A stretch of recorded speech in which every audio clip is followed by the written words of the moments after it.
First of all, I want to thank you for the invite. I always love to come down to Derry because I can go back to Belfast and see how much more we have to do. But it's a real pleasure to be here, and this is a beautiful centre, which of course what it should be for the people of Derry. And so I'm delighted to be here, and delighted just to tell you a little bit about my story. And interesting enough, tomorrow you're going to open the Garden of Reflection here.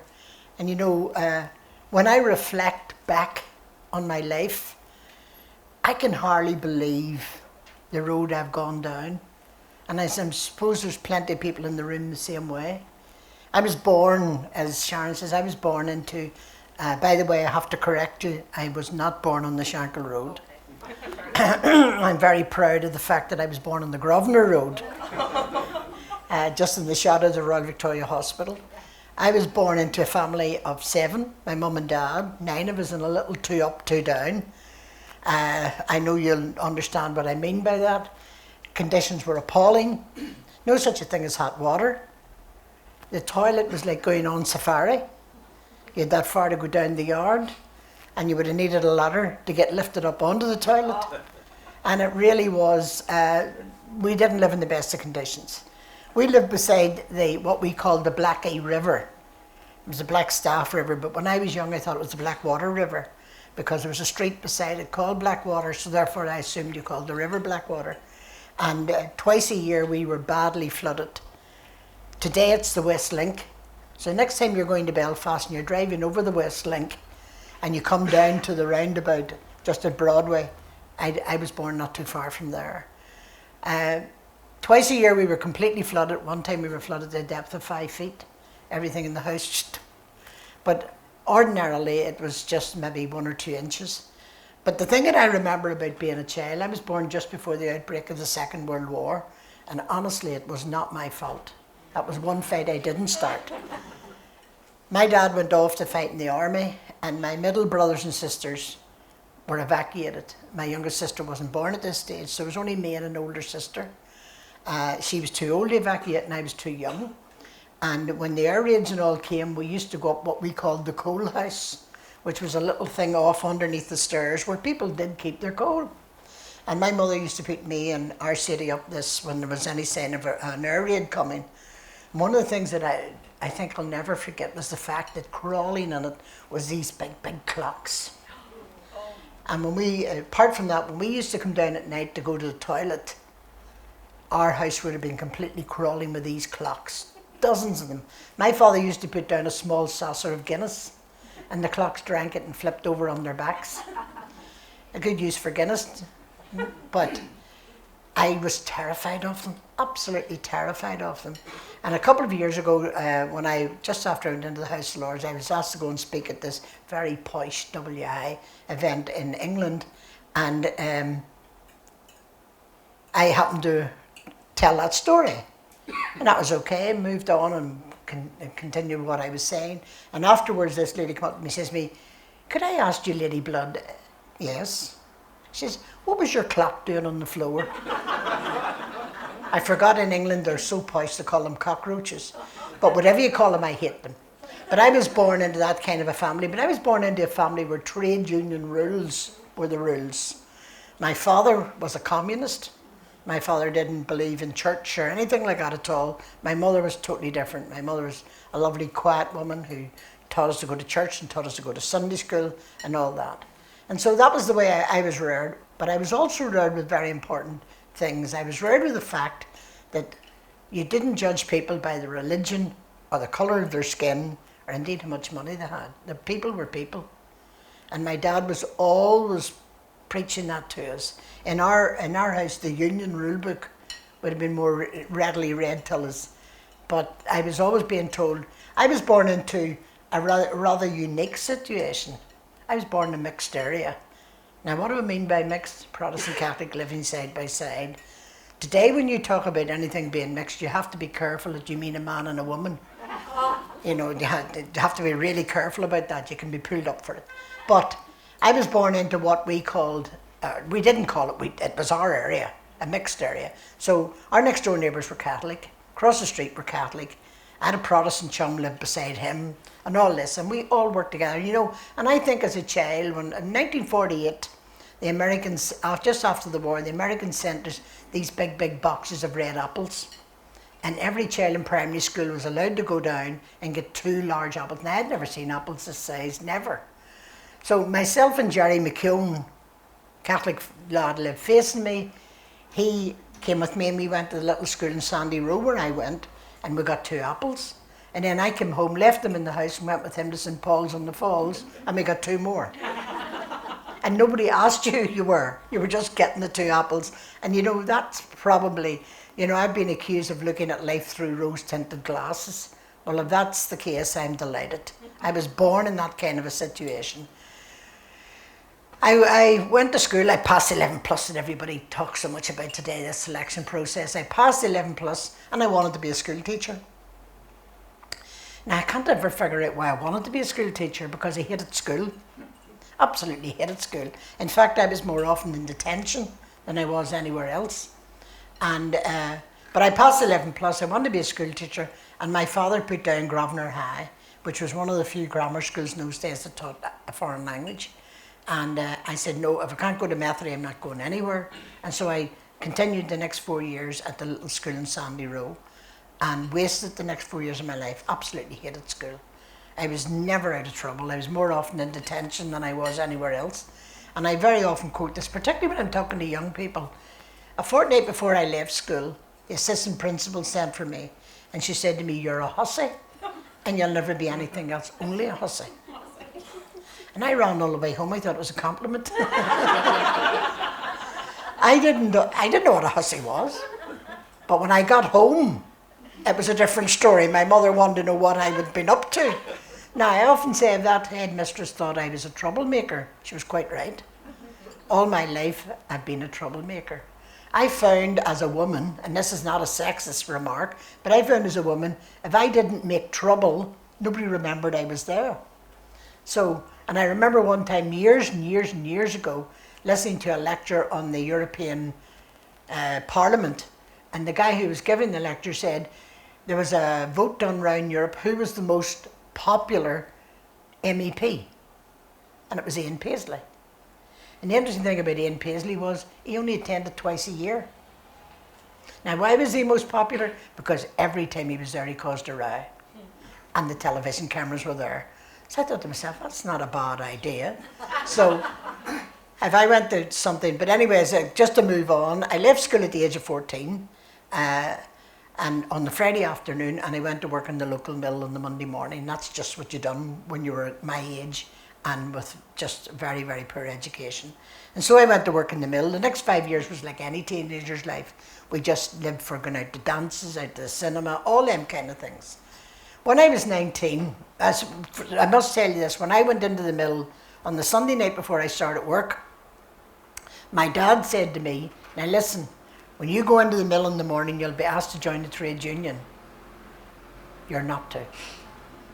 What? He says trade unions are for men, not women. So you're not to join.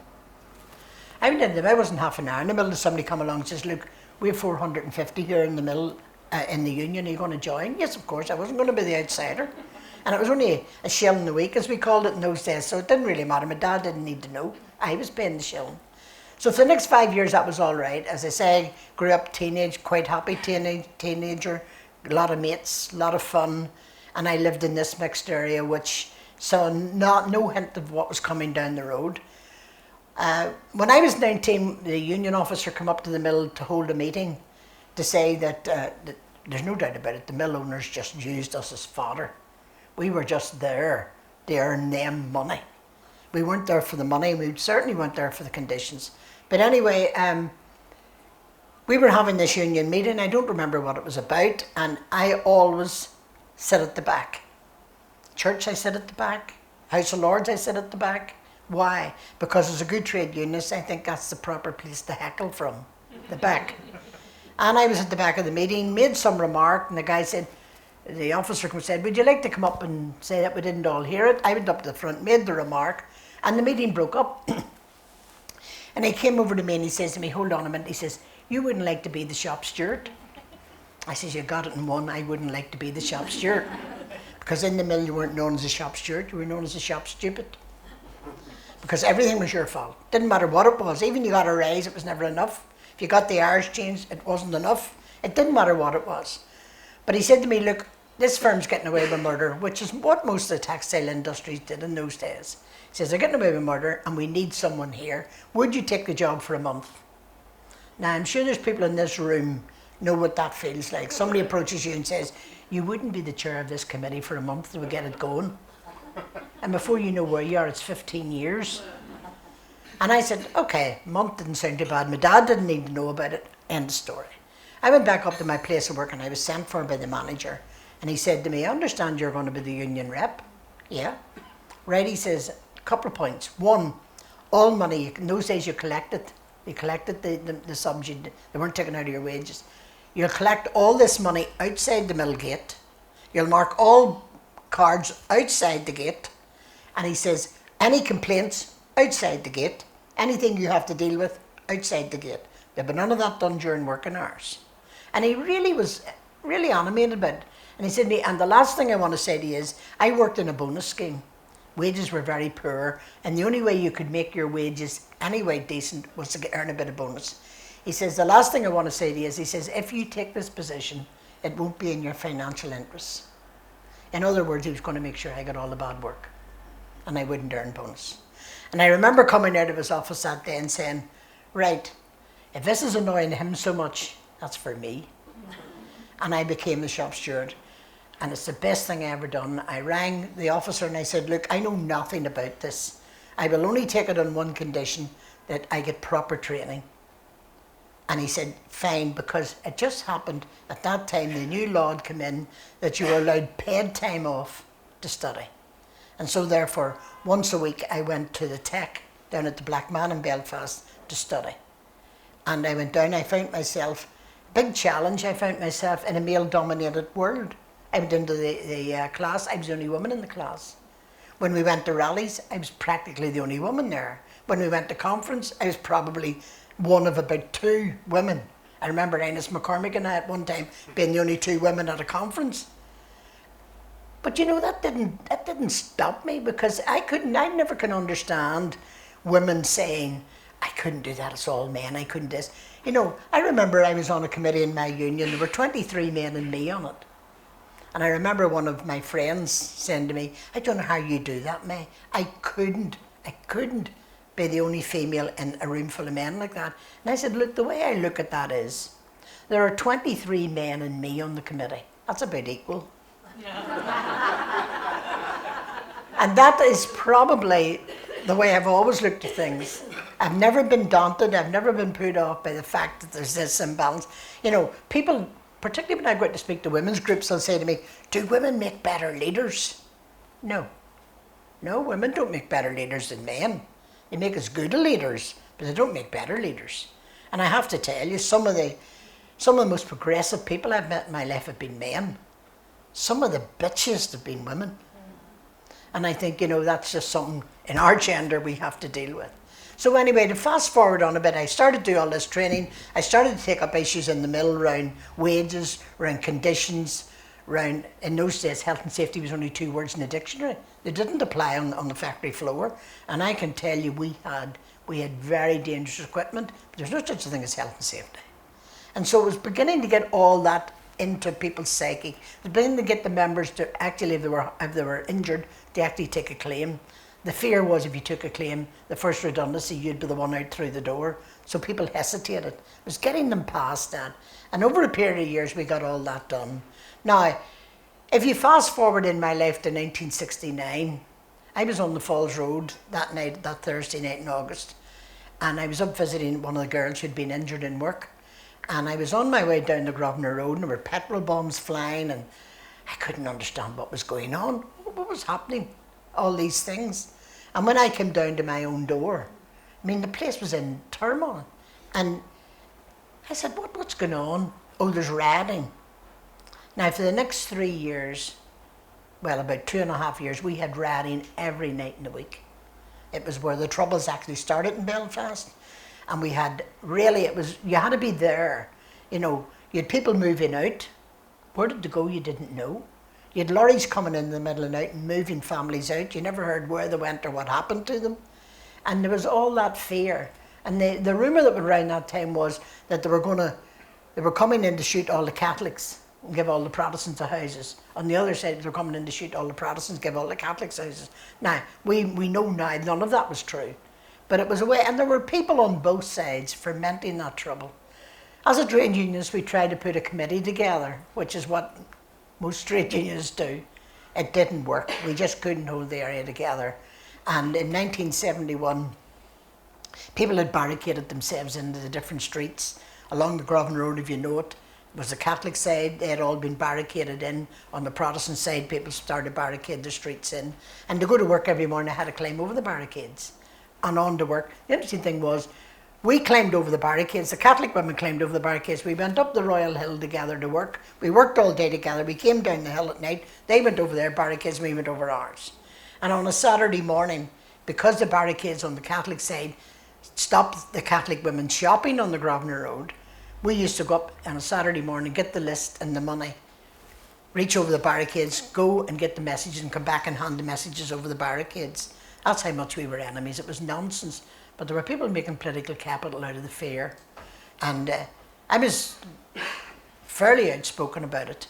And they came one night to burn our Catholic neighbours out, these bully boys from Sandy Row. And my dad went out and said, "Look, get yourself on. This woman's doing no harm. She's just rearing a family like the rest of us." And that's okay, and away they went. They came back a week later and burned us out. So in actual fact, I was burned out of my home by Protestants. It was my mum and dad and me. The rest had all married. And I was in America some years ago, and a reporter said to me, "Could I ask you why you never married?" I said, "Yes, the reason's really quite simple." I said, "Yes, God gave my brothers and sisters husband and wives. He gave me brains." Now, I have to tell you, my oldest sister doesn't think that funny. And it's not strictly true. The two that got away, their miss was their mercy. But gradually the fear in that community was so strong. We moved out. We couldn't get a house anywhere. We were working class Protestants. Who cared about us? Nobody. My father had fought in 2 world wars. Who cared? Nobody. You know, and we didn't know where to go. I've realised I would have to get my dad out. There was every possibility that he could have been injured. And so we went and squatted. Went to see a friend. My mum was reared in the Shankill. She wasn't born in the Shankill, but she was reared in the Shankill. And she went to see a friend who was a councillor, and he says, "I can't get you a house, but he says, I can tell you there's new houses being built." He says, "Why don't you go up and squat?" Now, my dad was a real old soldier, law and order. You didn't break it.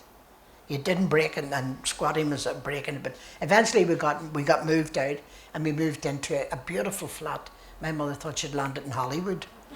We had hot water. We had a beautiful bathroom, a fitted working kitchen. We even had a red phone in the hall. My mother thought, "Oh, this is wonderful." Outside, the estate had become a dump in 8 short years. Originally, it was built as a mixed estate. That's how it gets its name, Spring Martin, from the Springfield Road and Ballygamartin.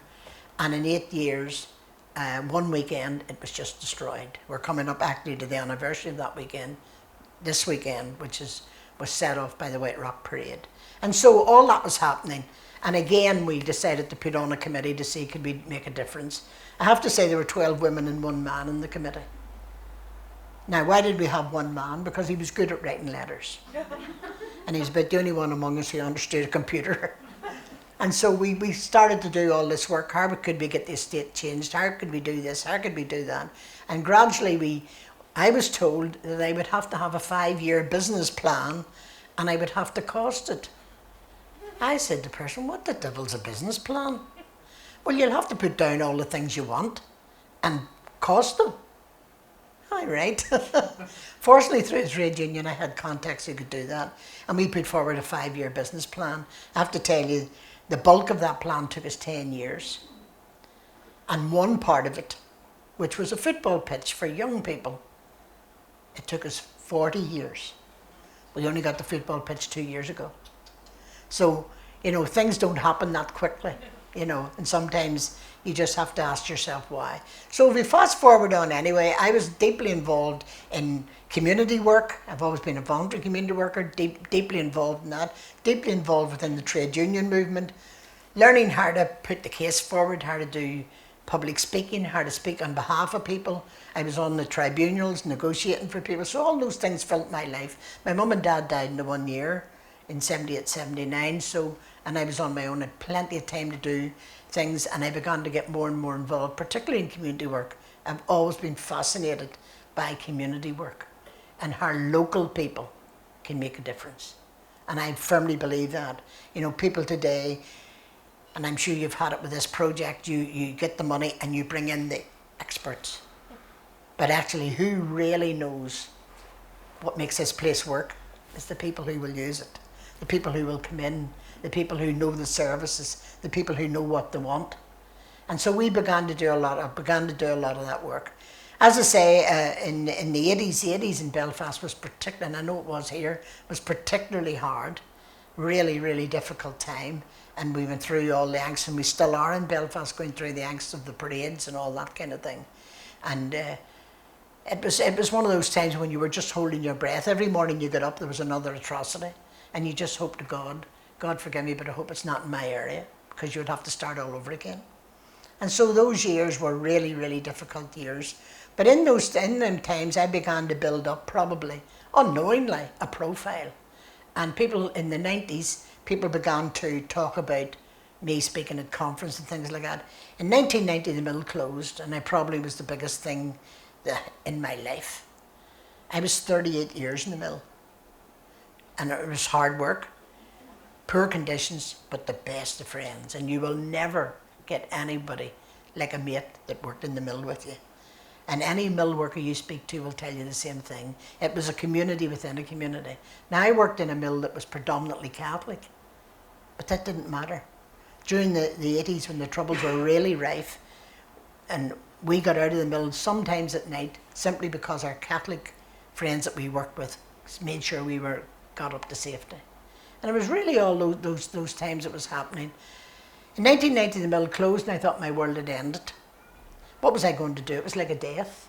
I knew everybody's auntie, their granny, their brother, their sister. I knew everybody in the mill and knew all their connections. And so it was really, for me, a real time. But the big thing for me then was I was 8 months unemployed. I'd never been unemployed in my life. I'd spoke at dozens of conferences about being unemployed. But I have to tell you, till you really experience it, you have no idea what it's like. Yes, you can quote all the statistics you like, you can claim this, you can do that, you can do it. But until you actually know what unemployment's like, you can't really, really talk about it. And I was unemployed for 8 months. Now, I could be busy. I could get up in the morning at 9 o'clock and go out and do community work, voluntary community work, and go home at 5 o'clock at night. But it wasn't paid employment. And I felt that miss in my life. And so I've been doing some voluntary community work on both sides of the peace line. I have to tell you where I live, and I still live in the house we moved into. I live about 200 yards from a 27-foot wall. And I remember well the wall being built. And there was a programme on not so long ago about it. I remember getting up one morning to go to work, and this little wall had appeared. It was 18 feet that way and 10 feet high. And the army, the British Army, were encamped in our estate at that time. And I said to the officer in charge, "What's that for?" "Oh," he says, "that's the direct line of sniper fire." Now, we had had people killed in the estate, and the Catholic community had had people. In fact, a priest was killed giving the last rites to someone. And we went through the whole Ballymurphy massacre and all that. And so this wall, he told me, was going to stop the snipers. And I remember going down to work that in the morning and saying, "That's clever. The mill's about half a mile long, but they could pick 18 feet in the middle of that where the bullets were going to come. Now, that is clever." So I was totally convinced with this. This is really clever. Of course, it didn't stop them. The bullets come round the wall, over the wall, and the wall started, like topsy, it started to grow. We had red brick, we had barbed wire, corrugated iron. It was a mess. We had more Tesco bags sticking to the barbed wire than you could have shook a stick at. And when people came to visit Springmartin, that's the first thing they seen. That's the first thing they seen. And so, as a community group that we'd formed, we began to work on trying, if we had to have a wall, could we have a decent wall? Could we have a wall that people would actually not even look at? And you know, it took us 3 years with the NIO to do that. And they told us that it would be anti-graffiti. Oh, it was going to state of the art. And there would be this art on top of it. Great. So the wall went up, it grew, and it grew, and it grew, and it grew.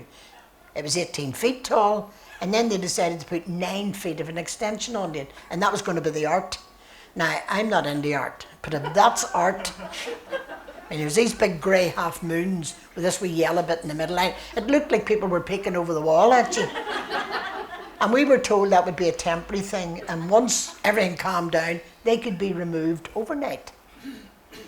I have to tell you, we're nearly 40 years on, and it's still there.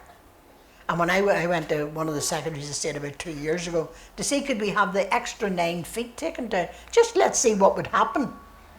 I was told, oh, security wouldn't allow it. And people, I'm very often asked to go out and speak about the peace walls coming down. If I spoke to anybody in my state under 30 years of age and said to them, what do you think about the wall coming down? They'd say, what wall? Because it has always been part of their life. It's only old stagers like me who understand the wall used not to be there. And so it took £1 million to build the wall. There's 1 million brick in it. It's known as the 1 million brick wall. £1 million to build it, but to build it, they closed the youth club on our side and the youth club on the Catholic side. There wasn't enough money for the youth clubs, but there was £1 million to build a brick wall. And you know, that's the way Northern Ireland is, or was then. And so if you fast forward on in the 90s, when we began to look at how we might possibly bring all what was going on in the streets to a conclusion. And I was saying I took women to America for a conference and all that. And I was always very anti-politics in Northern Ireland. I didn't want to be orange, and I certainly didn't want to be green. And the Alliance Party didn't really appeal to me because I considered they were middle class. So I didn't bother with politics except in a small way, in a small P. So anyway, to cut a long story short, I went to this conference in Boston, and for 4 days I came back with an absolutely sound idea in my head that if we were ever really going to make any real difference in Northern Ireland, we would have to get involved politically. And I don't care what anybody says, you can't change the system from outside. You've got to be part of the system to change the system. And thank God there's a lot of people working in the system today, believe it or not, who actually want to change it. And so we began to look, when we come back from that conference, we began to look at how we might do it. Now, as I'm sure you know in the room, the 1986 talks were coming up, which was rather unique. It was a collective vote. The more people you had standing, the more votes you get. You needed no money to stand, so there was no loss of deposit. And so as a group of women, we decided to write off and ask, would there be women at the talks table? And the answer came back and said, yes, if they're elected. So we sent back another letter saying, if we formed ourselves into a women's coalition, would we be accepted as a political party? I have to tell you, we hoped the answer would be no, because we hadn't a clue what we were talking about, it just sounded good. But the answer came back yes. And we had 6 weeks to form a political party. Now I have to tell you, I had no idea what it meant to form a political party. I was asked to be the campaign chair. What did I know about being a campaign chair of a political party? I quickly realised I had to be in front of every television camera in the world that came to Northern Ireland for those talks. And to cut a long story short again, we had 2 women elected to the talks. And the talks, as you know, lasted 2 years. We had talks about talks, as we do in Northern Ireland. And then we came up to the looking at the Good Friday Agreement, and again the Women's Coalition was part of that. I have to say now, I do not believe in a women's party. I do not believe in it. I think, again, people are people, and I think any political party has to have a mixture. But the one thing the Women's Coalition done was they actually urged other parties to put women in. For years you've never seen a woman in the front line. Sinn Féin, DUP, definitely not the DUP. The UU, no, definitely. All of a sudden you got the 1 woman and then 2 women and then 3 women. And today, of course, we have 3 women ministers, not enough, but we're getting there. And so all that was going on. This was in the middle 90s. I was asked to run a project for long-term unemployed men, which I was really delighted to. I think it was the happiest 4 years of my life. We were given a small amount of money, £40,000, and we set up a scheme. Most of the guys, we got them 10 at a time. We were in an old school. Most of the guys couldn't read and write. So we had to figure a way that we could use them without that being necessary. We found that a good lot of them had a skill in making wooden furniture. And so we began to make play furniture. We were the only local in Northern Ireland who was making wooden play furniture. If you wanted wooden play furniture, you had to order it from England. So we began to do this. We began to see that lads had talent. These lads had always been told they were failures. They'd all been in the paramilitaries. They'd all been dabbled in drugs. They'd all police records. And here's an interesting fact. All the guys in my unit were Protestant. I decided to have a football match between my group and a Catholic group who were doing similar work. And when my group turned out, they'd all scars in their knees in exactly the same place. And I said to the instructor, it's funny they have all scars the same place. He says, grow up, mate, they've all been kneecapped. And that was the level of people we were working with. But I have to tell you, they turned out the most beautiful furniture, and the programme was a complete success for 4 years. And then the department closed us down. They said it wasn't proper training because we weren't giving these lads a bit of paper. You're right, we weren't. The idea of the scheme was to get them out of bed, to show them they had a talent, and then to try and possibly place them with an employer. That was the idea of it. And so after that closed down, I went to work for the Greater Shankill Partnership. At that time, the Shankill was really on its knees, and you might say it's still there. It's not. There's really, really good work going on in the Shankill. Quietly, for a lot of reasons, it has to be quietly. But there's really, really good work going on. And I went to work for them. My passion then was early years. I really believed that if we were ever going to solve the problems in the Shankill of low education attainment, we would have to start from the day a child was born, or preferably before it was born, with its young parent. And so we applied to Europe. We got £6.5 million. Our Catholic community on the other side of the peace line, they got £6.5 million for youth work, and we began. And of course, Derry, being Derry, they got in on the act. They got £7 million. When John Hume Hearn, we were getting £13 million in Belfast, Derry would have to get 7.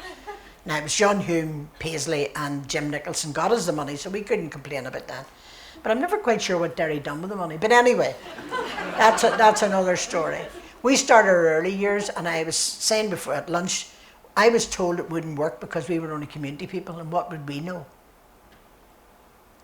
I have to tell you, we're celebrating 20 years this year of that project. We work with over 800 families. We have a massive, we have 39 full-time workers, and really, really, really good work going on. And so I was involved in that. Now, I'd been honoured many, many times in the 90s, so I got an MBE from the Queen in 1995. And when I went over to Buckingham Palace, to my absolute amazement, the Queen seemed to know who I was. I couldn't figure out how could the Queen of England know me. I didn't know the guy behind her was telling her. Got the medal. I said, doesn't get any better than this. And my young sister was with me, and it was a lovely memory for me, for she died 6 weeks after it from breast cancer.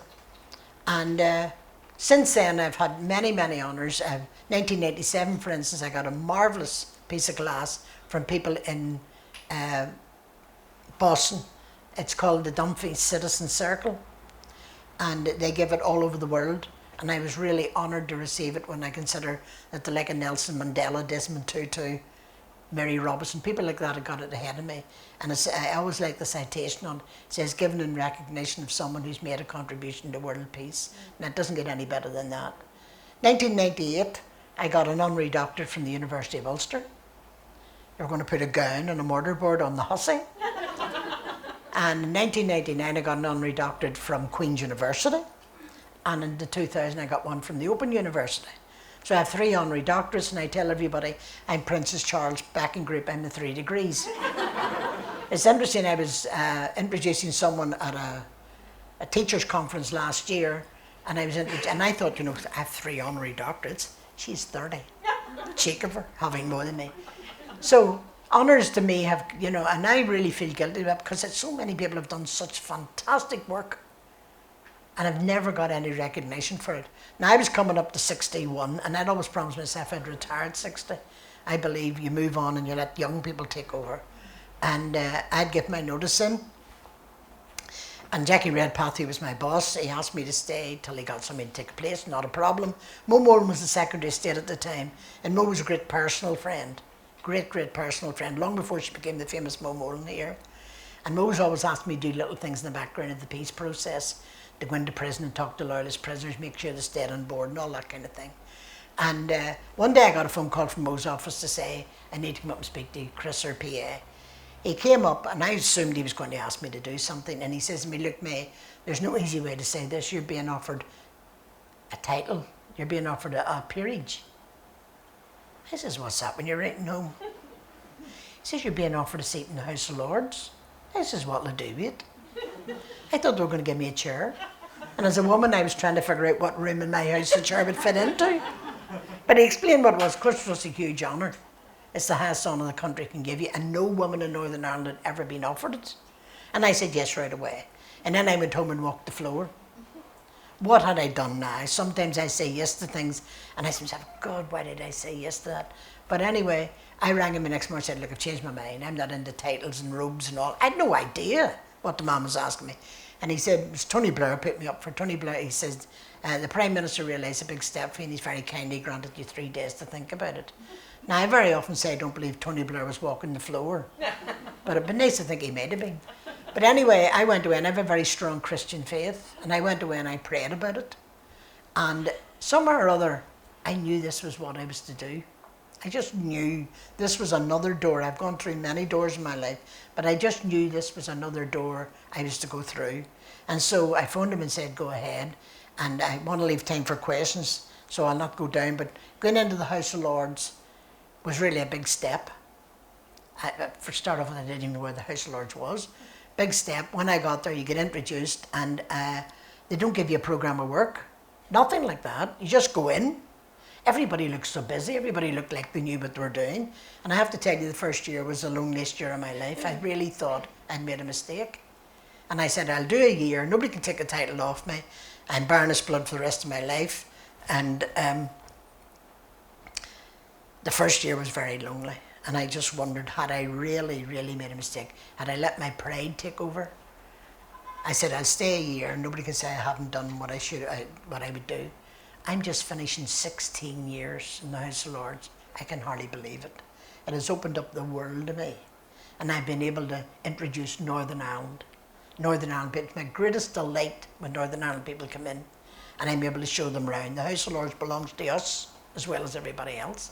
And it's just my delight when people come in and be able to see some of the work. I'm involved over there in children's education, which is a big thing for me, integrated education. I'm also involved in women's issues. I'm also involved in a lot of community issues. At the moment, I'm on a select committee on social mobility. So there's a lot of stuff. I go over, I'm there 3 days a week, Monday to Wednesday, and you make your own arrangement where you stay, you make your own arrangement about travel. And it can be quite lonely if you want it, but I learned that if I didn't actually get in and get mixed, I would always be on the periphery. And so it's my real pleasure to go over there and tell people, hang on, I was at a meeting yesterday and I said, look, I'm the fish out of water. I'm the only person from Northern Ireland, but I'd like to tell you about Northern Ireland because all you hear about is England and Wales and Scotland. And anyway, it's been my pleasure. I must tell you, my title is Baroness Blood of Blackwater Town.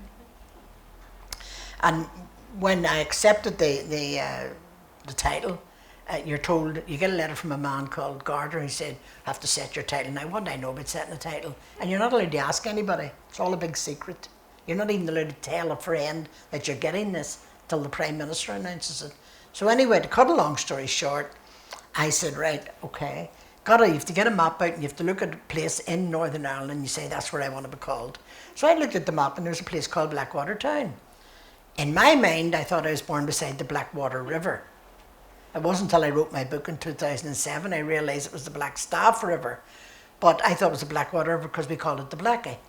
So that'll do me. So my title is Baroness Blood of Blackwater Town, County Armagh. Try getting that on an envelope. And then the interesting thing was, I said, I better go up to Blackwater Town and see, in case somebody asked me something about it. So we went up. Every house had a tricolour out of the window. And every street was an Irish. And I remember sitting on the bridge and saying, my God, what have I done now? But the interesting thing was, it was already, it goes down in a Queen's seal, it can't be changed. The interesting thing was, they were taking bets on the Shankill as to what my title would be.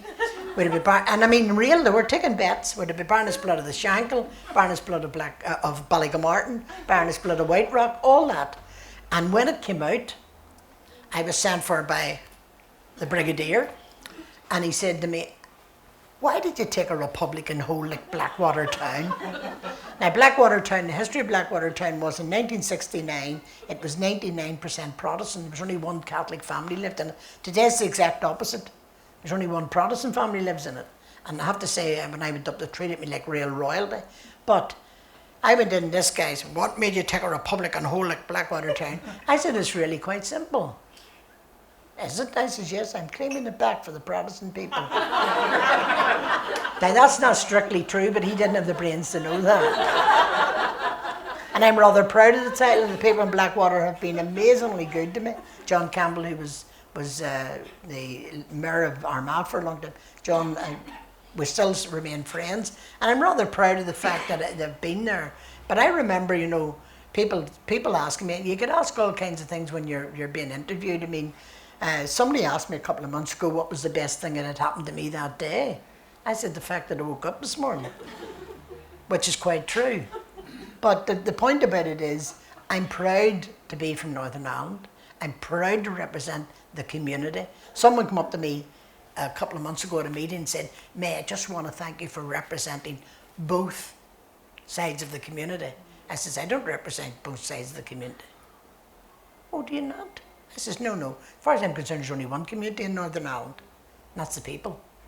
I don't represent Protestants, Catholics, Muslims. I represent people. If you're going doing some good for Northern Ireland, you'll do me, as far as I'm concerned. And so, you know, people say to me, could you sum your life? I wrote my book in 2007, Watch My Lips, I'm Speaking. That comes to the fact that I used to be on a union committee, all men, and you know what the men are like. And every time I made a contribution, they just looked round and went on talking. It was as if somebody had opened the window and let the wind in. And one day I really lost my temper and I banged the table. I says, watch my lips, I'm speaking. And that became my nickname for a while. Everybody said, here's Watch My Lips coming. When I was asked to write a book, I said no, but eventually there was 4 publishers and I realised I was going to have to do it. And the publisher said, now we'll have to think of a title.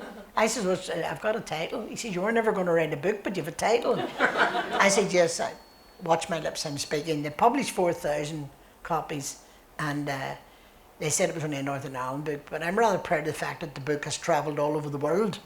And in fact, I had an email from an American just before Christmas. He says, May, where can I get your book? I says, well, I don't know because it's out of print. I says, as far as I know, the only place you can get it is on Amazon or eBay. And he came back the next day and says, May, I love you to bits, but $76? I don't think so. But I was talking to someone a fortnight ago and they were telling me my book is £129. Now I have to tell you, if you pay £129 for my book, you really should go and see a psychiatrist. But it's interesting, someone said to me, you know, could you sum your life up in one sentence? Yes, it's really quite simple. I'm just an ordinary woman who's had the most extraordinary opportunities, and thank you for asking me along today.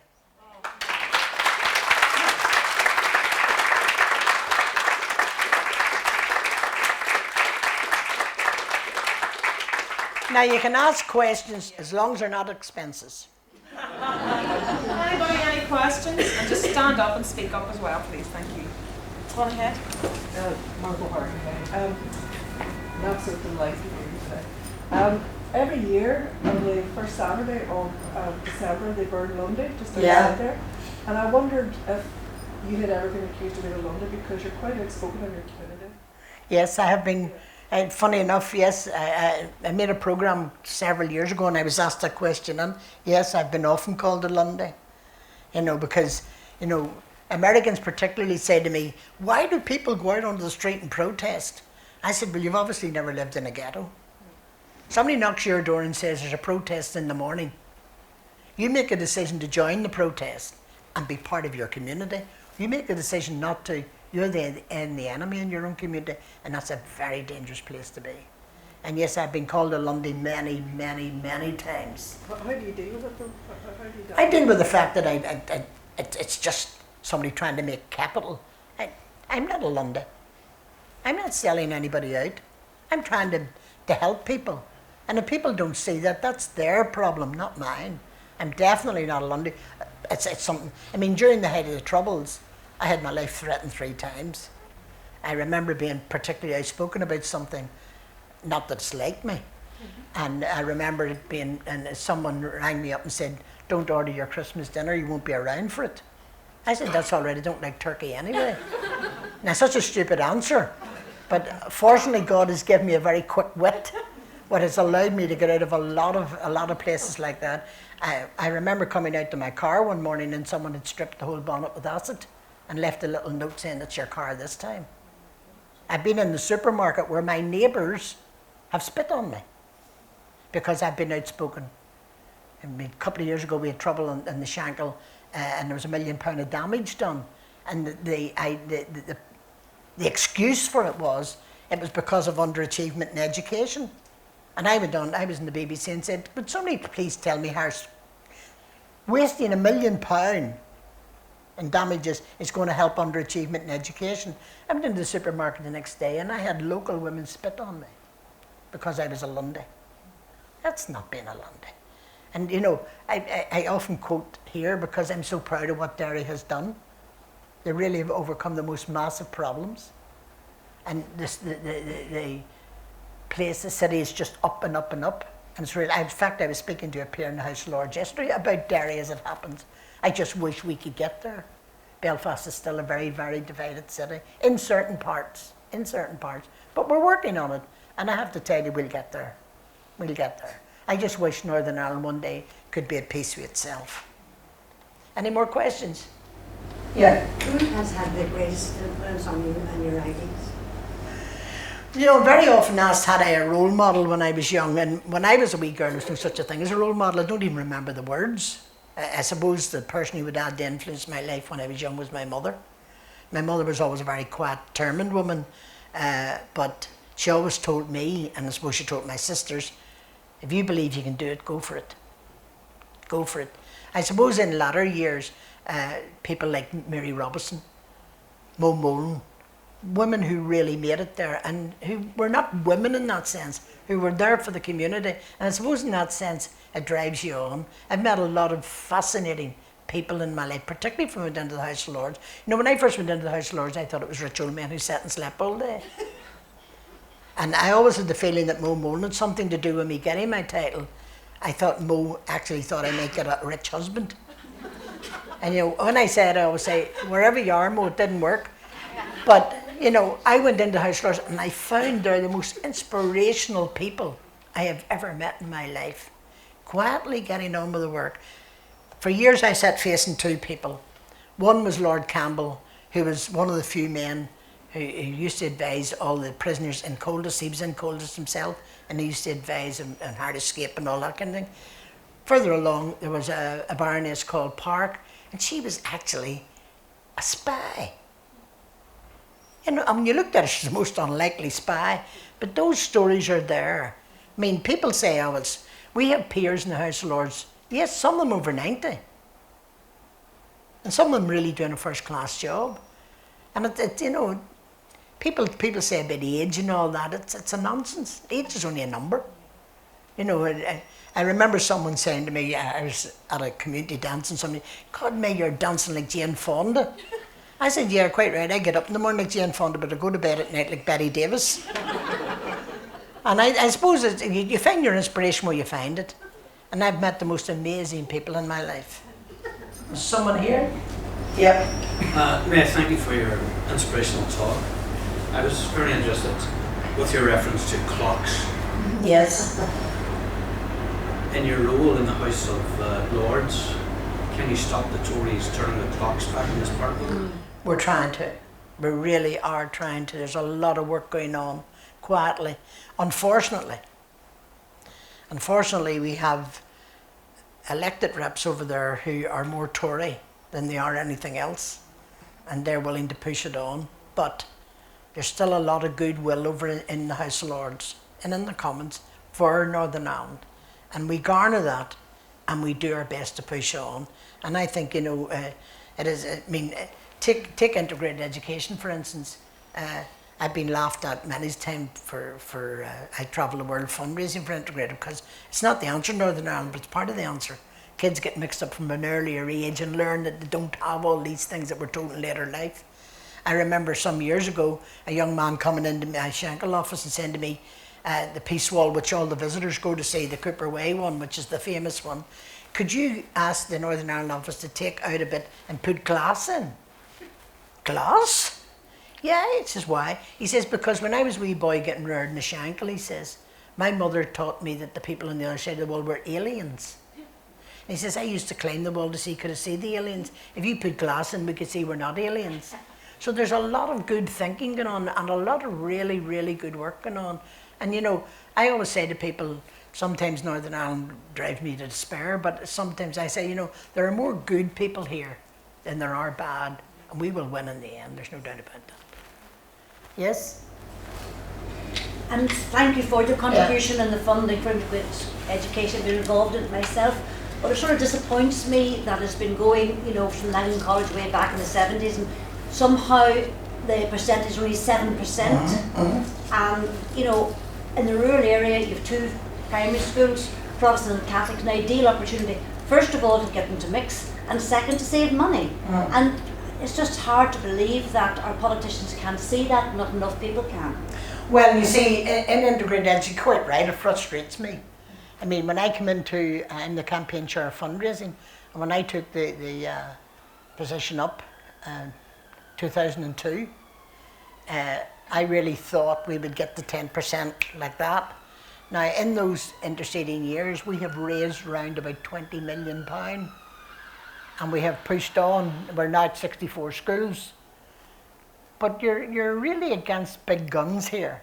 First of all, you have our politicians now. If I speak to our politicians privately, they will tell me they agree with it, but their party doesn't. You take Sinn Féin. Martin McGuinness was one of our big supporters in Integrated when he was the Minister of Education all those years back.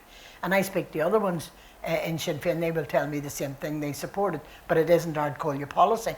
When I talk to the DUP, they tell me they believe, but it actually isn't party policy.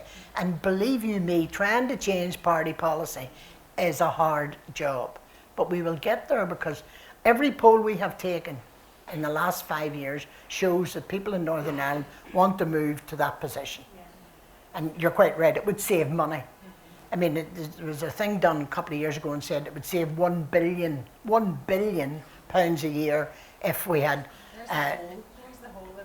integrated education, integrated hospitals. I mean, you take the health service, directly facing my office in the Shankill, it's a huge big health centre, huge. 200 yards up the road, there's a Maureen Sheeky one. And if you go past the centre it's facing me, you could walk to the next one. Now, that's a nonsense, that's an absolute waste of money, so it is. And somewhere along the line, and we're doing some work around that, we're actually trying to get some studies done. But you see, trying to prove to our politicians, I went up to see Peter Robinson, the First Minister, and he tells me he believes integrated education is the way forward. But shared education is the stepping stone. I don't agree with that. I think shared education will be, that's it. But Peter Robinson said to me, you know, 10 years, give it 10 years. I would like it to happen in my lifetime, but obviously it's not going to happen. He says to me, this is about evolution, May, not revolution. Now, as a good trade unionist, I want to know what's wrong with revolution. What's wrong with doing it now? What's wrong with moving it on? We've had to take them to court. I was saying to someone, we took, for one of our schools in Omagh, we took them to court on a judicial review. It cost thousands to put it through. We won the case, hands down. It took the minister 14 months to respond to the findings. And when he responded, he came back out with the same answer he came out before we took a judicial review. There's a failing school down the road. We can't allow you to put on an extra 100 pupils in that school. And that's the kind of thinking we had. We also had very stubborn reluctance with the churches. And I just don't mean the Catholic churches, I mean Protestant churches as well. I'm told, I'm a Presbyterian, and I'm told by Presbyterians, we have a wonderful system in Northern Ireland. You know, yeah, for middle class maybe, yeah. We have a wonderful system. We have a system where the top 35% of our young people do very well. And I meet dozens of them in London doing extremely well. The middle 35 don't do too bad. And the bottom 30% drop off the radar. Nobody really cares. Someone once said to me some years ago, there's no such a thing as a hard to reach young person. There's just those easy to ignore. And unfortunately, in our education system, that's what we're doing. Because we have all this great education, we're ignoring the ones who aren't making it. But we'll get there. We'll get there. I'm determined we'll get there. Any more? You see, Michael's had enough now. Say, look, he's had enough. Any more questions? Well, can I just follow that and say, why are so many underachieving, especially in the Protestant community? Well, I'll tell you why they're underachieving. Because on the Shankill, and I'll give you an example of where I live. In 1970 on the Shankill, there was practically full employment. There was a shipyard, there was Mackey's, there was all the wee companies around it. There was also all that going for it. There was studying, there was apprenticeships, there was lads who went out for a day and training and all that.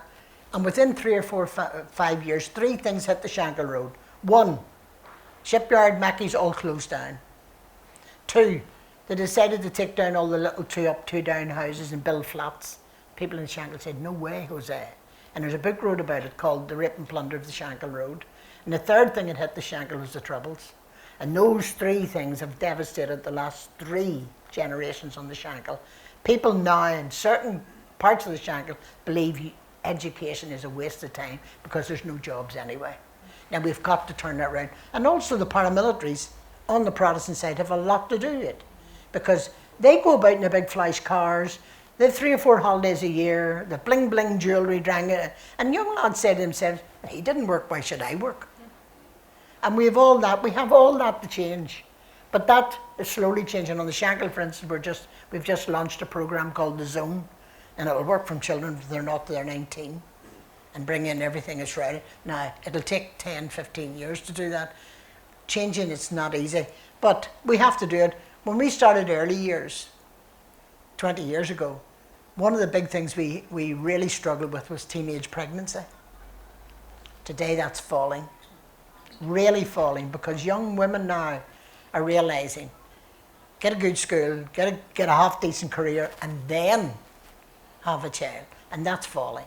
So we're working around all those issues. On the Shankill, for instance, in our early years, we couldn't get young people to go to the antenatal. And when I went over to see the midwives, I could understand it. They frightened the life out of me, and I wasn't pregnant. And the first thing they said to me was, I don't need to be pregnant in this day and age. We know that, but they are. And so we worked with them. Today we have our own midwife who comes to our own centre on a Friday and runs antenatal, and we're inundated. We have our own speech and language therapist, which took us 5 years. We have our own health visitor. The health visitors resisted us for years, thought we were doing the job at a less price. But that all takes time. Now, I'm kind of in a hurry because I don't think I have too much time left. And I'm all in a hurry. We should hurry up and do all these changes now. But we just have to work it out. But underachievement is a big thing that we're working really. But that's the reason. Parents, successive parents seen no sense in an education for there was no jobs anyway. People didn't move out of the Shankill. It was almost like a case of self-internment. Young people in Shankill asked them where the City Hall is. They couldn't tell you. They can see the City Hall from the Shankill. They couldn't tell you where it is. Ask them where the Odyssey is. How they can tell you that. Ask them where the Science Park is. Couldn't tell you. Ask them where Bombardier, one of the biggest employers, is. Couldn't tell you. It's only around the corner from the Odyssey. So we have to change all that thinking. And I have to say the paramilitaries have played a big hand, particularly in the Protestant community. And I'm on record of saying that the Protestant paramilitaries have done more harm to the Protestant community than the IRA could have ever done. Is that it? All done? Good stuff.